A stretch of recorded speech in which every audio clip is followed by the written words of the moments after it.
കോൺഗ്രസിന്റെ ഒരു യുവ MLA അല്ലെങ്കിൽ ഒരു യുവ നേതാവ് ഒരു പേർവേർട്ടാണ്, സ്ത്രീകളെയൊക്കെ ശല്യം ചെയ്യുന്ന, ഞങ്ങളുടെ ഒരു ലോക്കൽ ലാംഗ്വേജിൽ പറഞ്ഞാൽ ഒരു ലംബു, സ്ത്രീലമ്പടന്റെ ഷോർട്ട് വേർഡ് ആണ്, ഒരു ലംബു ആണ് എന്ന് ഞാൻ പറഞ്ഞപ്പോ താൻ എന്തറിഞ്ഞിട്ടാണ് സംസാരിക്കുന്നത്? ഒരു കാര്യം കേൾക്കുമ്പോൾ എടുത്തിയാടി സംസാരിക്കരുത്, ഇങ്ങനെയൊന്നും അയാളെ പറ്റി പറയരുത്, ഇതൊന്നും സത്യമല്ല, നിയമപരമായി മുന്നോട്ട് പോയിക്കൂടെ, പേര് പറയാൻ എന്താണ് ബുദ്ധിമുട്ട് എന്ന് പറഞ്ഞവരൊക്കെ ഒന്ന് വന്നേ. നിങ്ങളോട് രണ്ട് പറയാനുണ്ട്. എന്തുകൊണ്ടാണ് അന്ന് ആ വീഡിയോ ചെയ്തത് എന്നതടക്കം ഇപ്പോൾ പറയാനുള്ള കാര്യങ്ങളും അടക്കം നിങ്ങളോട് പറയാനുള്ളത്. അപ്പൊ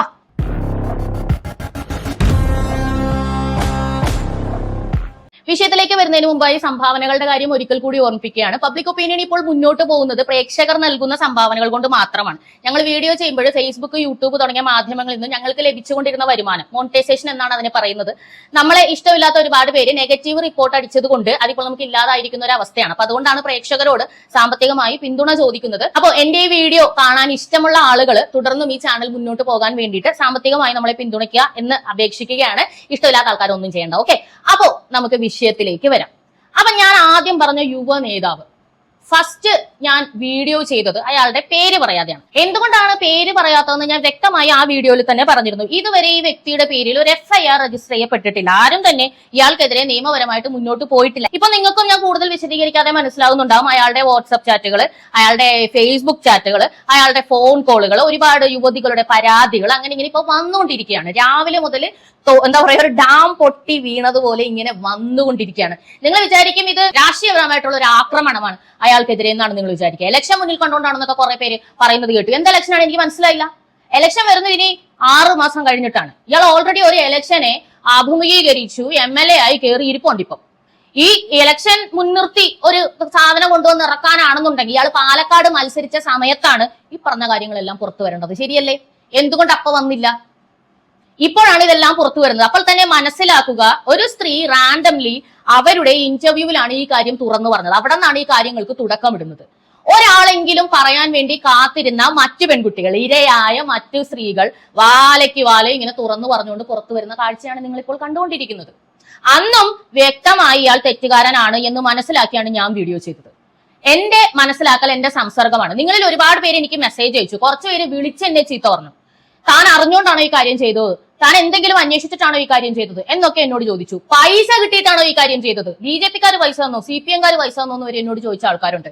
ഇവരോടെല്ലാം ഒറ്റ മറുപടിയാണ് ഞാൻ തിരിച്ചു ചോദിച്ചത്. നിങ്ങൾക്ക് ഈ പറഞ്ഞ വ്യക്തിയെ നേരിട്ടറിയാമോ?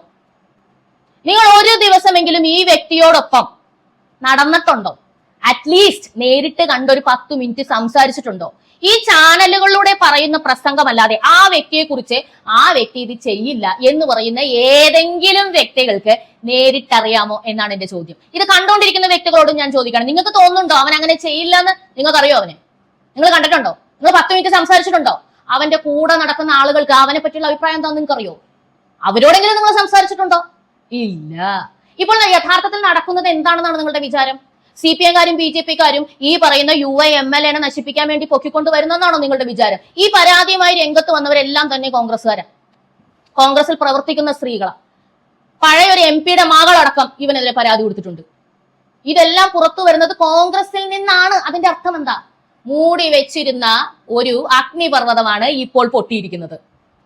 വാക്ചാതുര്യം ഉണ്ട് എന്ന പേരിൽ ഒരാളും നല്ല വ്യക്തിയാവില്ല, നല്ല നേതാവാകില്ല. വാക്ചാതുര്യം എന്ന് പറയുന്നത് ഒരു കഴിവ് മാത്രമാണ്. നിങ്ങളിപ്പോ എന്നെയാണെങ്കിലും ഞാൻ ഈ സംസാരിക്കുന്നത് മാത്രമേ നിങ്ങൾക്ക് അറിയൂ. എന്നോട് 10 മിനിറ്റ് സംസാരിക്കുകയോ എന്റെ കൂടെ ഇരുന്ന് ഒരു കാപ്പി കുടിക്കുകയോ ഒക്കെ ചെയ്താലാണ് കുറച്ചെങ്കിലും ഞാൻ ആരാണെന്ന് നിങ്ങൾക്ക് മനസ്സിലാവുക. അല്ലാതെ നിങ്ങൾക്ക് എന്നെ മനസ്സിലാക്കാൻ പറ്റില്ല. എല്ലാ വ്യക്തികളുടെയും കാര്യം അതുപോലെ തന്നെയാണ്. പാലക്കാട് ഇലക്ഷൻ ഇയാൾ ജയിച്ചു കയറിയത് ഈ നാക്കിന്റെ ബലം കൊണ്ട് മാത്രമാണ്. പിന്നെ ഒരാളുടെ ബലം കൂടി അതിന്റെ പിറകിൽ ഉണ്ടായിരുന്നു, ഷാഫി പറമ്പിൽ. ഞാൻ വളരെ വിഷമത്തോടുകൂടി ഈ കാര്യങ്ങളെല്ലാം നിങ്ങളൊക്കെ അറിയുന്നതിന് കാലങ്ങൾക്ക് മുമ്പേ ഞാൻ അറിഞ്ഞതാണ്. കാരണം കോൺഗ്രസിൽ തന്നെ, യൂത്ത് കോൺഗ്രസിലും അല്ലാതെ കോൺഗ്രസിലും ഒക്കെ ആയിട്ട് പ്രവർത്തിക്കുന്ന ഒരുപാട് സുഹൃത്തുക്കൾ എനിക്കുണ്ട്. നിങ്ങളൊക്കെ ഞാൻ സംഖ്യയാണെന്ന് ആരോപിക്കുമ്പോഴും ഞാൻ പറയുകയാണ്, എനിക്ക് ഏറ്റവും കൂടുതൽ സുഹൃത്തുക്കളുള്ളത് കോൺഗ്രസിലാണ്.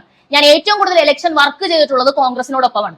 ഞാൻ ഏറ്റവും കൂടുതൽ എന്റെ മനസ്സറിഞ്ഞ് ഞാനൊരു പ്രമോഷൻ ഇയാൾ ജയിക്കണം എന്ന് പറഞ്ഞ് പൈസയൊന്നും വാങ്ങിയിട്ടില്ല, എനിക്ക് അതിന്റെ ആവശ്യമില്ല. എന്റെ മനസ്സറിഞ്ഞ് ഞാൻ ചെയ്തിട്ടുണ്ടെങ്കിൽ അത് ചാണ്ടിയുമന് വേണ്ടിയാണ്. എന്നെയാണ് നിങ്ങൾ സംഖ്യ എന്ന് വിളിക്കുന്നത്, വിളിച്ചോളൂ. അതുകൊണ്ട് തന്നെയാണ് ഞാൻ പറയുന്നത്, എനിക്ക് ഇത്രയും ബന്ധങ്ങൾ ഉള്ളത് കൊണ്ട് തന്നെ ഇവന്റെ കാര്യം ആദ്യം അറിഞ്ഞപ്പോൾ, അതിനുശേഷം വന്നൊരു വാർത്തയിൽ ഇടപെട്ട് ഒതുക്കിയത് ഷാഫി പറമ്പിലാണെന്ന് അറിഞ്ഞപ്പോൾ ഐ ഫീൽ ലൈക്ക് ഈ ഒരു മനുഷ്യനെ ഞാൻ സപ്പോർട്ട് ചെയ്തിരുന്നു, ഭയങ്കരമായിട്ട് സപ്പോർട്ട് ചെയ്തിരുന്നു. ഞാൻ സപ്പോർട്ട് ചെയ്തത് ഞാൻ അറിഞ്ഞ ഷാഫി പറമ്പിലിനെയാണ്. അതായത് നമ്മളിപ്പോ അദ്ദേഹത്തിന്റെ അടുത്ത് സംസാരിക്കാൻ പോകും, ഒരു ബൈറ്റ് ആയിട്ടല്ല, ചുമ്മാ പരിചയപ്പെടാൻ സംസാരിക്കാൻ പോയാലും വേറൊരു വ്യക്തിയോട് സംസാരിച്ച് നിൽക്കുകയാണെങ്കിൽ നമ്മളെ മൈൻഡ് ചെയ്യാതിരിക്കില്ല, അപ്പൊ തന്നെ ചിരിക്കും. നമ്മൾ അങ്ങോട്ട് മാറുമ്പോ തന്നെ നിക്ക് പോവല്ലേ, അതൊരു ആണാണെന്നുണ്ടെങ്കിൽ അപ്പൊ തന്നെ കൈ പിടിച്ച് നിർത്തും, കൂടെ നിർത്തും. എന്നിട്ട് മറ്റേ ആളുടെ സംസാരിച്ച് അയാളെ ഹാപ്പി ആക്കി ബായ് പറഞ്ഞ് വിട്ടതിന് ശേഷം നമ്മളെ നേരത്തെ പറയും. അപ്പൊ ഞാൻ കണ്ടിട്ടുള്ള ഷാഫി ഇതാണ്. വടകരയില് ശൈലജ ടീച്ചറിന്റെ വിഷയത്തില് ഷാഫി മോശമായിട്ട് അവർ ഒരു വീഡിയോ ഇറക്കിയെന്നൊക്കെ ഒരു പ്രചരണം വന്നപ്പോൾ അതിനെ പ്രതിരോധിച്ച് നിന്നൊരു വ്യക്തിയാണ് ഞാൻ. ബിക്കോസ് ഞാൻ അറിയുന്ന ഷാഫി ഒരു സ്ത്രീക്കെതിരെ അങ്ങനെ ചെയ്യില്ല എന്ന ഉറപ്പായിരുന്നു എനിക്കുണ്ടായിരുന്നത്. പക്ഷേ 100% പെർവേർട്ട് ആയ ഒരു വ്യക്തിയെ സംരക്ഷിച്ചു നിർത്തിയിലൂടെ ഷാഫി പറമ്പിൽ, ഞാൻ എന്ന സ്ത്രീയുടെ മനസ്സിൽ നിങ്ങൾ എന്നൊരു നേതാവ് മരിച്ചു കഴിഞ്ഞു. കോൺഗ്രസ് ആയിട്ട് മുന്നോട്ട് പോകണോ കോൺഗ്രസ് ആയി തുടരണോ എന്നുള്ളത് നിങ്ങളാ തീരുമാനിക്കണം. നിങ്ങളുടെ പാളയത്തിൽ ഇപ്പോൾ വലിയ രീതിയിൽ കുരക്കുന്ന ഇവനടക്കം, കണ്ടൻ ചാടി വന്ന വേറൊരു വാനരനടക്കം, അങ്ങനെ തന്നെയാ പറയുന്നത്, പെർവേർട്ടുകളാണ്. സ്ത്രീ വിഷയത്തിൽ വലിയ രീതിയിലുള്ള പ്രശ്നങ്ങൾ ഇവിടെ ഉണ്ടാക്കിയവരാണ്. അവരെയൊക്കെ താങ്ങാനാണ് നിങ്ങളുടെ ഭാവമെങ്കിൽ നിങ്ങൾക്ക് അങ്ങനത്തെ പാരമ്പര്യം ഉണ്ട്, ഇല്ലെന്ന് ഞാൻ പറയില്ല. മഹാത്മാഗാന്ധിയുടെ കൊച്ചുമോൻ എന്ന് പറഞ്ഞൊരു തുഷാർ ഗാന്ധിനെ പൊക്കിക്കൊണ്ടുവന്നത് ആരാ? ഈ പറയുന്ന യുവ MLA-യും ടീമും റോഡിലടക്കം കൊണ്ടു നടന്നിട്ട് പ്രകടനമൊക്കെ നടത്തി, വലിയ രീതിയിലുള്ള ആഘോഷങ്ങളൊക്കെ നടത്തി. അതൊന്നും പുറത്തു വന്നില്ല വലിയ രീതിയിൽ. ഞാനൊരു റീൽ ചെയ്തിരുന്നു, നിങ്ങൾ എത്ര പേര് കണ്ടിട്ടുണ്ടെന്ന് എനിക്കറിയില്ല. ഈ പറയുന്ന തുഷാർ ഗാന്ധിയുടെ ട്വീറ്റ് അടക്കം പബ്ലിക്കായി എക്സ് എന്ന പ്ലാറ്റ്ഫോമിൽ പെണ്ണുങ്ങളെ പറ്റി വൃത്തികേടുകൾ എഴുതി വെക്കുന്ന ഒരു വൃത്തികെട്ടവനെയാണ് അന്ന് ഈ പറയുന്ന ഈ കോഴിയായിട്ടുള്ള അവനടക്കം അന്ന് പൊക്കിക്കൊണ്ടുവന്ന് ഇവിടെ നടന്നത്. അതേ പാരമ്പര്യം തന്നെയല്ലേ ഇപ്പോഴും നിങ്ങൾ കാണിക്കുന്നത്. ഇപ്പൊ ഇത്രയധികം നേതാക്കന്മാര് പറയാണ്, കോൺഗ്രസിന്റെ നേതാക്കന്മാര് പറയാണ്, ആലോചിച്ച് ഞങ്ങള് ഇതിന് മറുപടി പറയാം, എടുത്തു ചാടി വന്ന്. നിങ്ങൾക്ക് അറിയാത്ത കാര്യം ഇത്? നിങ്ങളുടെ നെഞ്ചു തൊട്ട് പറയാമോ? നിങ്ങൾക്ക് അമ്മമാരുണ്ടല്ലോ, നിങ്ങൾക്കൊക്കെ മക്കളുണ്ടല്ലോ, നിങ്ങളിൽ നിന്നും ജനിച്ച പെൺമക്കളുണ്ടല്ലോ. ഷാഫി പറമ്പലിനോടടക്കം ഞാൻ ചോദിക്കാം, നിങ്ങൾക്ക് മകളില്ലേ? അതിന്റെ തലയെ കൈവച്ച് നിങ്ങൾക്ക് പറയാമോ നിങ്ങൾക്ക് ഇത് അറിയില്ലെന്ന്? ഇവനൊരു നല്ലവനാണെന്ന്, ഇവൻ ഇങ്ങനത്തെ വൃത്തികേടുകളൊന്നും ചെയ്തിട്ടില്ലെന്ന്? നിങ്ങൾ ജനങ്ങളെ പറ്റിച്ചോളൂ. നിങ്ങൾ നിയമസഭയിൽ ഇരുന്ന് ജനങ്ങളെ പറ്റിച്ച് നിങ്ങൾ കാശുണ്ടായിക്കോളൂ. നിങ്ങളുടെ മനസാക്ഷിക്ക് മുന്നിൽ നിങ്ങൾ പറയണം ഇവൻ തെറ്റുകാരനല്ലെന്ന്. ഞാൻ എന്തുകൊണ്ടാണ് അന്ന് അത്ര ഉറപ്പിച്ച് പറഞ്ഞതെന്ന് വെച്ചാൽ, ഇത് പുറത്തു വരും ഇന്നല്ലെങ്കിൽ നാളെ എനിക്ക് ഉറപ്പുണ്ടായിരുന്നത് എന്തുകൊണ്ടാണെന്ന് വെച്ചാൽ, ഒരാളോട് 2 ആളോട് 3 ആളോടല്ല ഇവൻ ഈ വൃത്തികേട് കാണിച്ചിരിക്കുന്നത്. എന്റെ അറിവിൽ തന്നെ 50-ലധികം സ്ത്രീകളുണ്ട്. അതിൽ ഒരുപാട് പേരുടെ ഭാര്യമാരുണ്ട്, ഒരുപാട് പേരുടെ മക്കൾ ആയിട്ടുള്ള, ഇതൊക്കെ ഈ പാർട്ടിക്കാരായിട്ടുള്ള ആൾക്കാരുണ്ട്, പുറത്ത് ജേർണലിസ്റ്റുകളുണ്ട്, ഒരുപാട് പേരുണ്ട്. ഇപ്പൊ ആളുകൾ ആരോപിക്കുന്നത് ഇവന്റെ സ്റ്റാർ പരിവേഷം കൊണ്ട് അങ്ങോട്ട് ചെന്നിട്ട് പെൺകുട്ടികൾക്കൊന്നും നടക്കാത്തത് കൊണ്ട്.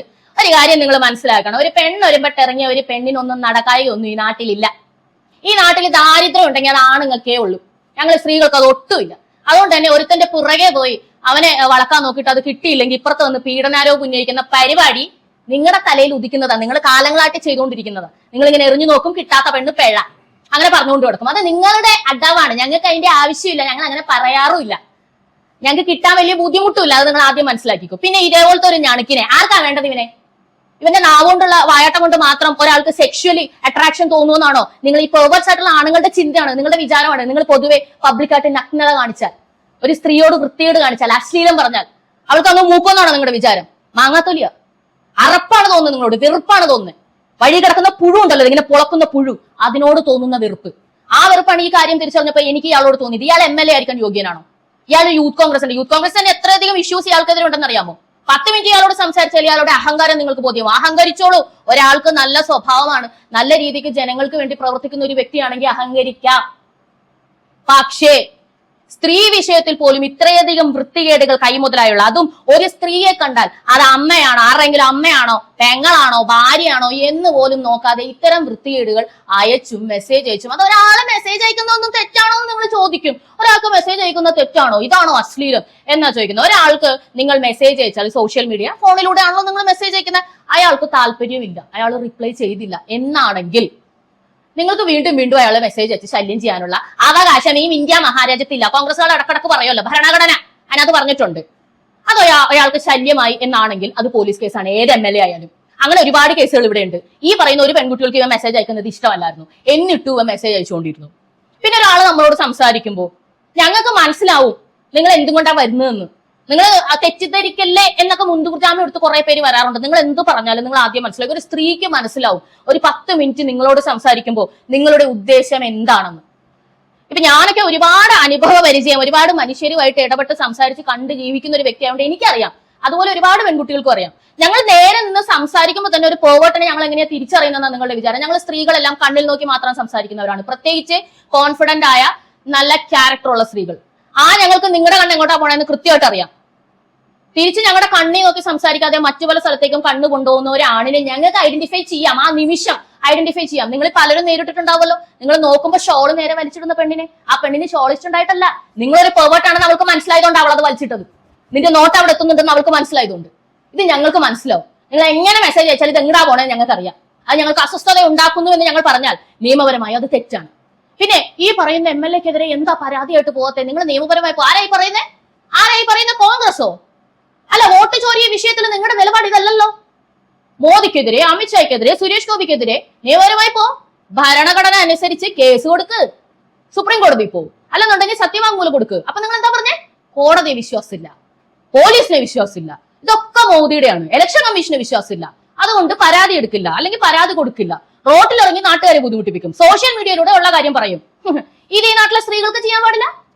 ഞങ്ങൾക്കും വിശ്വാസമില്ല. ഞങ്ങൾക്ക് ഈ നാട്ടിലെ കോടതിന് വിശ്വാസമില്ല, ഞങ്ങൾക്ക് ഈ നാട്ടിലെ പോലീസിന് വിശ്വാസമില്ല. ഏത് സ്ത്രീക്കാ നീതി കിട്ടിയേക്കുന്നത്? ഇവിടെ പീഡിപ്പിക്കപ്പെട്ട മരിച്ചു പോയിട്ടുള്ളടക്കം ഏത് സ്ത്രീക്കാ നീതി കിട്ടിയേക്കുന്നത്? ഏത് ഇരയാണ് നിങ്ങൾ നാവ് കൊണ്ടെങ്കിലും വെർബൽ റേപ്പ് ചെയ്യാത്തത്? ശാരീരികമായി മാനസികമായി നശിച്ച് നാറാണക്കല്ലെടുത്ത് ചത്തു കിടക്കുന്ന പെണ്ണുങ്ങളെ അവരനുഭവിച്ചത് പറഞ്ഞു പുറത്തു വരുമ്പോ ചാവിട്ടി അരക്കാനല്ലേ നിങ്ങളൊക്കെ നിന്നിട്ടുള്ളൂ? നിങ്ങൾക്ക് എന്ത് യോഗ്യതയുണ്ട് ഒരു പെണ്ണിനോട് പരാതി കൊടുക്കാൻ പറയാൻ? പരാതി കൊടുത്താൽ നീതി കിട്ടുമോ? ആർക്കും ഇവിടെ നീതി കിട്ടിയിട്ടുള്ളേ? എന്ത് നീതി ഇവിടെ ലഭിക്കുന്നത്? നിങ്ങളൊക്കെ പറയുന്നുണ്ടല്ലോ സ്ത്രീപക്ഷ നിയമം. ഒരു സ്ത്രീക്ക് ഏതൊരാണിനെതിരെയും ആരോപണം ഉന്നയിച്ച് പരാതി കൊടുക്കാം. അതെ, എന്നിട്ട് ഏത് സ്ത്രീക്ക് നീതി കിട്ടിയെന്നാണ് എന്റെ ചോദ്യം. ഒരു സ്ത്രീയുടെ പേര് പറയാമോ? പ്രിവിലേജ്ഡ് ആയിട്ടുള്ള അതിജീവിതയായ ഒരു നടിയുടെ അവസ്ഥ നമ്മൾ കണ്ടതാണ്.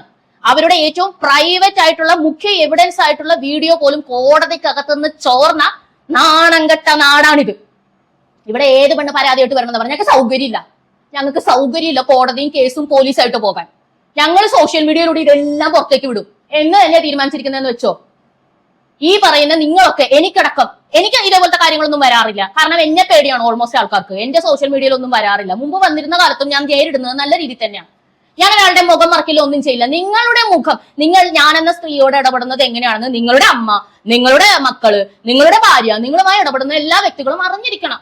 ആ ബോധത്തോടു കൂടി വേണം നിങ്ങൾ മൂന്നാമത് ഒരാളോട് സംസാരിക്കാൻ. അതുകൊണ്ട് തന്നെ മുഖപടം വലിച്ചു കീറി നാട്ടുകാരെ കാണിക്കുക എന്ന സോഷ്യൽ മീഡിയ ടൂൾ നന്നായിട്ട് ഉപയോഗിക്കാൻ ഇവിടത്തെ സ്ത്രീകൾ ഇറങ്ങി പുറപ്പെട്ടാൽ മക്കളെ, ഇന്ന് ഇവിടെ കിടന്നുകൊണ്ട് ന്യായം പറയുന്ന നിങ്ങളെല്ലാം ഇവിടെ നിന്ന് ഓടേണ്ടി വരും.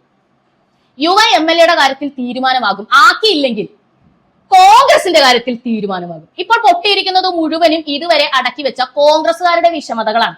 അതുകൊണ്ട് തന്നെ അവരാരും രാവിലെ ഭയങ്കരമായിട്ട് വെള്ളം പൂശിക്കൊണ്ട് ഇറങ്ങിയിരിക്കുന്നതായിരുന്നു കുറെ യൂട്യൂബേഴ്സ് അടക്കം. ഞാൻ പേരെടുത്ത് പറയുകയാണെന്നുണ്ടെങ്കിൽ മറുനാടൻ, ശീതൾ, ഇവരൊക്കെ ഈ പറയുന്ന യുവ MLA-ക്ക് സപ്പോർട്ടായിട്ടാ പറഞ്ഞത്.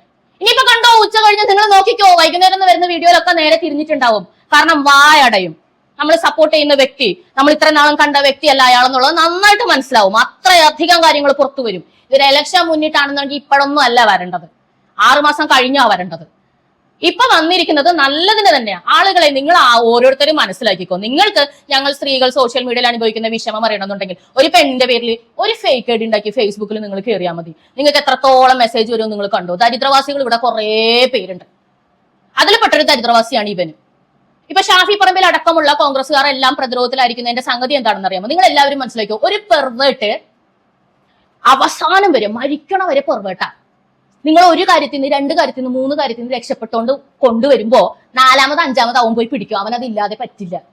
അവസാനം കുടുങ്ങുമ്പോൾ നിങ്ങൾ കുടുങ്ങും. അതാണ് ഇപ്പൊ സംഭവിച്ചിരിക്കുന്നത്. ഞാൻ ഇത്രയേ ചോദിക്കുന്നുള്ളൂ. നിങ്ങൾ ഇവനെ മാറ്റി നിർത്തി എല്ലാം ആക്കിക്കോ. അതാണ് നിങ്ങൾക്ക് നല്ലത്. അല്ലെന്നുണ്ടെങ്കിൽ കോൺഗ്രസ് മുന്നോട്ട് പോകില്ല. ഇവന്റെ നാവിട്ടടി അല്ല കാര്യം, ഒരാളുടെ ക്യാരക്ടറിലാ കാര്യം. ആ ക്യാരക്ടർ ഇവിടെ ഇല്ല. അപ്പോ എല്ലാം നേരിട്ടറിയാവുന്ന കോൺഗ്രസ്സുകാരോട് പ്രത്യേകിച്ച് ഞാൻ പറഞ്ഞ് ഇത് ബോധ്യപ്പെടുത്തേണ്ട കാര്യമൊന്നുമില്ല. പിന്നെ കോൺഗ്രസിന്റെ കുറെ അണികളാണുള്ളത്, സോഷ്യൽ മീഡിയയിൽ മാത്രമുള്ള കുറെ വിദേശത്തും അവിടെ ഇവർക്കൊന്നും നേരിട്ട് ഈ പറയുന്ന ഒരു നേതാക്കന്മാരെയും പരിചയമില്ല. അതുകൊണ്ട് ഇവരിരുന്ന് പറയും, അയ്യോ മറ്റേ നേതാവ് അങ്ങനെ ചെയ്യില്ല, മറിച്ച് നേതാവ് അങ്ങനെ ചെയ്യില്ല. വെറും മണ്ടന്മാരാ നിങ്ങൾ. നിങ്ങൾക്ക് അറിയില്ല രാഷ്ട്രീയത്തിൽ സത്യത്തിൽ ഈ കേരളത്തിൽ എന്താ നടക്കുന്നത് എന്നുള്ളത്. അതാണ് ഇപ്പൊ പുറത്തു വന്നുകൊണ്ടിരിക്കുന്നത്. മനസ്സിലാക്കൂ. ഓരോ വ്യക്തികളെയും മനസ്സിലാക്കാനായിട്ടുള്ള നിങ്ങളുടെ ടൈമാണ്. ഒരാളൊരു കാര്യം പറയുമ്പോൾ അയാളുടെ ക്രെഡിബിലിറ്റി, എന്റെ ക്രെഡിബിലിറ്റി ഇപ്പൊ തെളിഞ്ഞല്ലോ. സത്യം പറഞ്ഞില്ല, ഞാൻ അന്ന് പറഞ്ഞത് തന്നെ ഇപ്പോഴും പറഞ്ഞോളൂ. എനിക്ക് മാറ്റി പറയേണ്ട ആവശ്യമില്ല. വേടന്റെ കാര്യം പറയുമ്പോൾ ഈ സപ്പോർട്ട് ചെയ്തവരൊന്നും ഇങ്ങനെയല്ല പറയുന്നത്. ഞാൻ വേടനെയും ഈ പറയുന്ന യുവ നേതാവിനെ, തേങ്കൂട്ടായാലും മാങ്കൂട്ടായാലും, എനിക്ക് ഒറ്റ കാര്യം പറയാനുള്ളൂ. രണ്ടും ഒരമ്മ പറ്റ മക്കളാ, രണ്ടും പെർവേർട്സാ. അങ്ങനെയുള്ള ആൾക്കാർ ഇവിടെ രാഷ്ട്രീയത്തിൽ ആവശ്യമില്ല. ഇനി അങ്ങോട്ടൊരു പോസിറ്റീവ് രാഷ്ട്രീയം തന്നെയാണ് മുന്നോട്ട് വെക്കുന്നത്. അപ്പൊ നല്ല ആൾക്കാർ ഇവിടെ നിന്നാൽ മതി. ഇന്നലെ ഒരു ബില്ല് കൊണ്ടുവന്നല്ലോ, ഏതെങ്കിലും ക്രിമിനൽ കേസിൽ പെട്ട് 30 ദിവസം ഒരാൾ ജയിലിനകത്ത് കഴിഞ്ഞാൽ അയാളുടെ പദവി പോകും. എന്തായിരുന്നു ഈ കോൺഗ്രസ്സുകാരുടെ ബഹളം? നിങ്ങൾക്ക് മനസ്സിലായില്ലേ എന്തിനാ ഇവര് ബഹളം വെച്ചതെന്ന്? അങ്ങനെ ഒരു ബില്ല് വന്നാൽ 30 ദിവസം അകത്ത് കിടന്ന് സ്ഥാനം പോകാൻ പോകുന്ന ഏറ്റവും കൂടുതൽ ഇവന്മാരുടെ BJP ഇൻക്ലൂഡഡ് ആണ്. ഇപ്പൊ ശരിക്കും പറഞ്ഞാൽ മന്ത്രിസ്ഥാനം ഒക്കെ പോകണമെന്നുണ്ടെങ്കിൽ ഇൻക്ലൂഡഡ് പ്രധാനമന്ത്രി അടക്കമാണ് ആ ബില്ല് വന്നിരിക്കുന്നത്. അതായത് മോദി അടക്കം 30 ദിവസം ജയിലിൽ കിടന്നു കഴിഞ്ഞാൽ പ്രധാനമന്ത്രി പദം പോകും. പക്ഷേ മോദിക്ക് പ്രശ്നമില്ലല്ലോ, ഇവർക്കാണ് പ്രശ്നം. എന്താ പ്രശ്നം? കൂടെ ഉള്ളത് മൊത്തം ഇങ്ങനത്തെ ആൾക്കാരാ. എപ്പ ജയിലിൽ പോകുന്നു പറയാൻ പറ്റില്ല. സംരക്ഷിച്ച് നിൽക്കണവർക്കല്ലേ അതിന്റെ കാഠിന്യം അറിയാം. ഈ കൂടുതലൊന്നും ഞാൻ പറയണ്ടല്ലോ. അപ്പൊ ഇനി ഇതുമായിട്ട് ബന്ധപ്പെട്ട് എന്തെങ്കിലും സംശയം ഉണ്ടെന്നുണ്ടെങ്കിൽ ഞാൻ ലൈവ് വരാം. നിങ്ങൾ എന്നോട് ചോദിക്കാനുള്ള കാര്യങ്ങളൊക്കെ ചോദിച്ചോളൂ. എനിക്കറിയാവുന്ന കാര്യങ്ങൾ നിയമപരമായിട്ട് പ്രശ്നം ഉണ്ടാകാത്ത രീതിയിൽ ഞാൻ പറയാം. അത് എന്റെ നിലനിൽപ്പാണല്ലോ, അത് ഞാൻ നോക്കിക്കോളാം. നിങ്ങൾ അതിനെപ്പറ്റി പറയിടാവണ്ട. ഓക്കെ, അപ്പോ തുടർന്ന് കാണുക പബ്ലിക് ഒപ്പീനിയൻ.